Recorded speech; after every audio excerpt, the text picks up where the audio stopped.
My name is Stephanie, and I'm reading for the Barbara Project, and I'm excited to be reading Chapter 12, A Solemn Vow and Promise, from Anne of Green Gables. So I hope that you enjoy this morning, and may this reading bring you comfort. It was not until the next Friday that Marilla heard the story of the flower-wreathed hat. She came home from Mrs. Lynde's and called Anne to account. Anne, Mrs. Rachel says you went to church last Sunday with your hat rigged out ridiculous with roses and buttercups. What on earth put you up to such a caper? A pretty-looking object you must have been. Oh, I know pink and yellow aren't becoming to me, began Anne. Becoming fiddlesticks. It was putting flowers on your hat at all, no matter what color they were, that was ridiculous. You are the most aggravating child. I don't see why it's any more ridiculous to wear flowers on your hat than on your dress, protested Anne. Lots of little girls there had bouquets pinned on their dresses. What was the difference? Marilla was not to be drawn from the safe concrete into dubious paths of the abstract. Don't answer me back like that, Anne. It was very silly of you to do such a thing. Never let me catch you at such a trick again. Mrs. Rachel says she thought she would sink through the floor when she saw you come in all rigged out like that. She couldn't get near enough to tell you to take them off till it was too late. She says people talked about it something dreadful. Of course they would think I had no better sense than to let you go decked out like that. Oh, I'm so sorry, said Anne, tears welling into her eyes. I never thought you'd mind. The roses and buttercups were so sweet and pretty I thought they'd look lovely on my hat. Lots of the little girls had artificial flowers on their hats. I'm afraid I'm going to be a dreadful trial to you.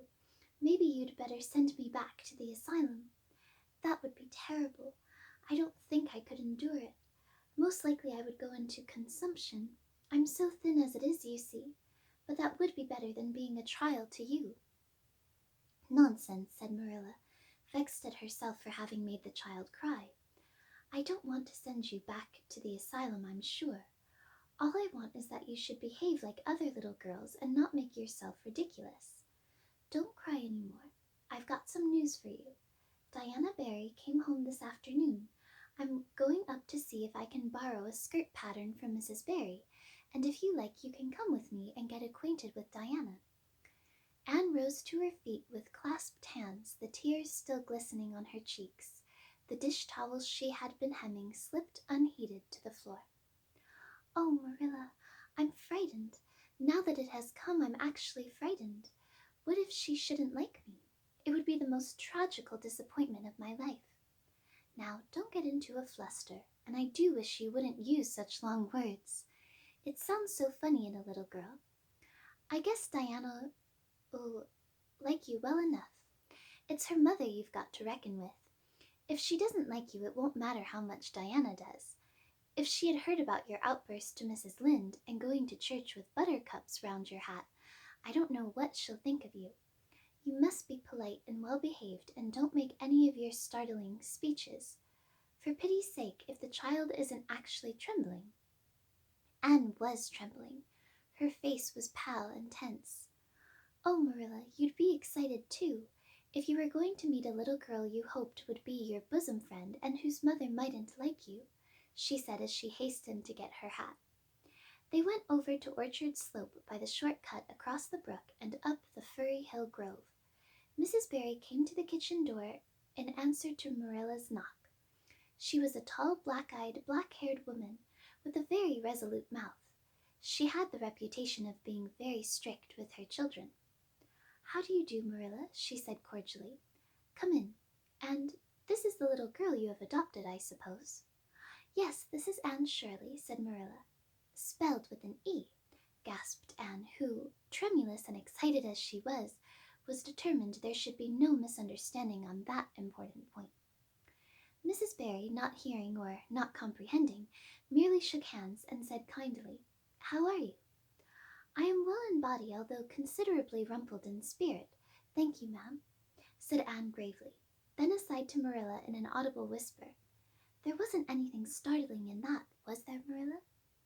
Diana was sitting on the sofa reading a book which was dropped when the callers entered.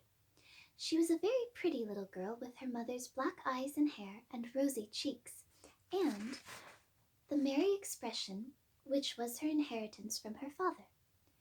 "This is my little girl Diana," said Mrs. Barry. "Diana, you might take Anne out into the garden and show her your flowers. It will be better for you than straining your eyes over that book. She reads entirely too much." This to Marilla as the little girls went out, "and I can't prevent her, for her father aids and abets her. She's always poring over a book. I'm glad she has the prospect of a playmate. Perhaps it will take her more out of doors." Outside in the garden, which was full of mellow sunset light streaming through the dark old firs to the west of it, stood Anne and Diana, gazing bashfully at one another over a clump of gorgeous tiger lilies. The berry garden was a bowery wilderness of flowers which would have delighted Anne's heart at any time less fraught with destiny. It was encircled by huge old willows and tall firs beneath which flourished flowers that loved the shade. Prim, right-angled paths, neatly bordered with clamshells, intersected it like moist red ribbons, and in the beds between old-fashioned flowers ran riot. There were rosy, bleeding hearts and great, splendid crimson peonies, white, fragrant narcissi, and thorny, sweet Scotch roses, pink and blue and white columbines and lilac-tinted bouncing bets, clumps of southern wood and ribbon grass and mint, purple Adam and Eve, daffodils, and masses of sweet clover white with its delicate, fragrant, feathery sprays, scarlet lightning that shot its fiery lances over prim white musk flowers. A garden it was where sunshine lingered and bees hummed, and winds, beguiled into loitering, purred and rustled. "Oh, Diana," said Anne at last, clasping her hands and speaking almost in a whisper, "do you think, oh, do you think you can like me a little, enough to be my bosom friend?" Diana laughed. Diana always laughed before she spoke. "Why, I guess so," she said frankly. "I'm awfully glad you've come to live at Green Gables. It will be jolly to have somebody to play with. There isn't any other girl who lives near enough to play with, and I've no sisters big enough." "Will you swear to be my friend for ever and ever?" demanded Anne eagerly. Diana looked shocked. "Why, it's dreadfully wicked to swear," she said rebukingly. "Oh, no, not my kind of swearing. There are two kinds, you know." "I never heard of but one kind," said Diana doubtfully. "There really is another. Oh, it isn't wicked at all. It just means vowing and promising solemnly." "Well, I don't mind doing that," agreed Diana, relieved. "How do you do it?" "We must join hands. So," said Anne gravely, "it ought to be over running water. We'll just imagine this path is running water. I'll repeat the oath first. I solemnly swear to be faithful to my bosom friend, Diana Barry, as long as the sun and moon shall endure. Now you say it and put my name in." Diana repeated the oath with a laugh fore and aft. Then she said, "You're a queer girl, Anne. I heard before that you were queer, but I believe I'm going to like you real well."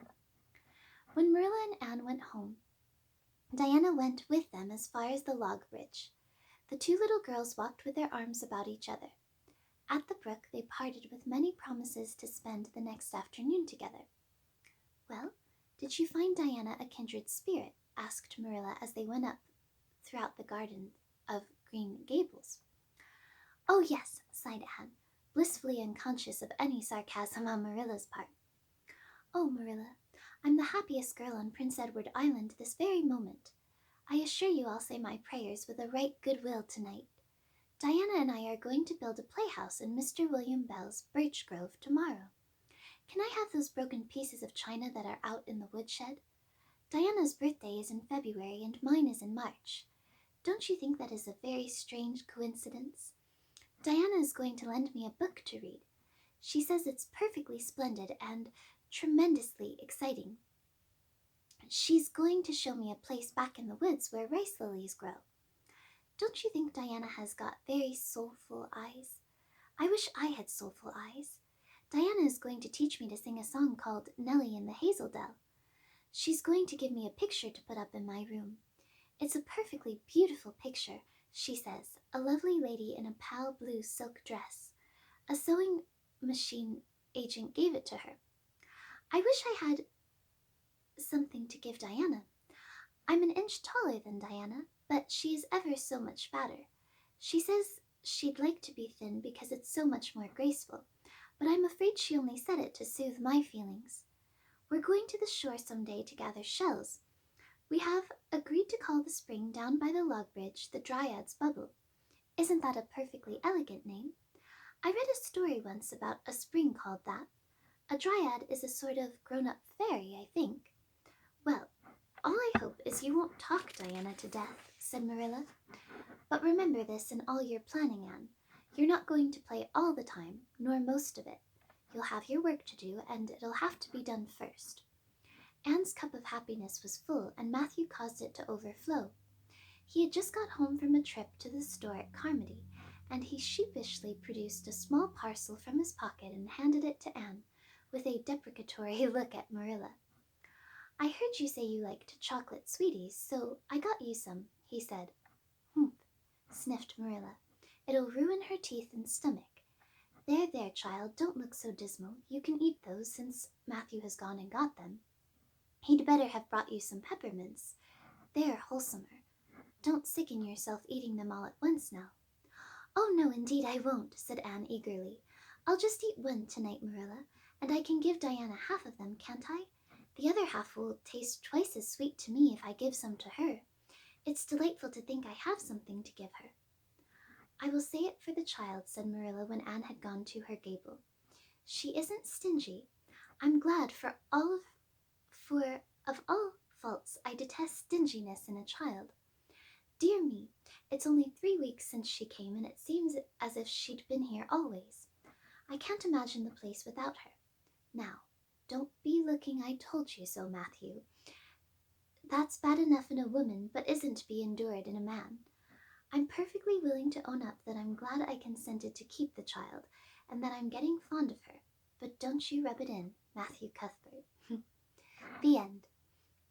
Thank you so much for joining me. I hope that my reading brought some sunshine to your day, and I look forward to reading Chapter 13, The Delights of Anticipation, in the next chapter, and seeing what adventures Anne goes on with her bosom friend, Diana. So thank you again, and I will see you in the next video. Bye!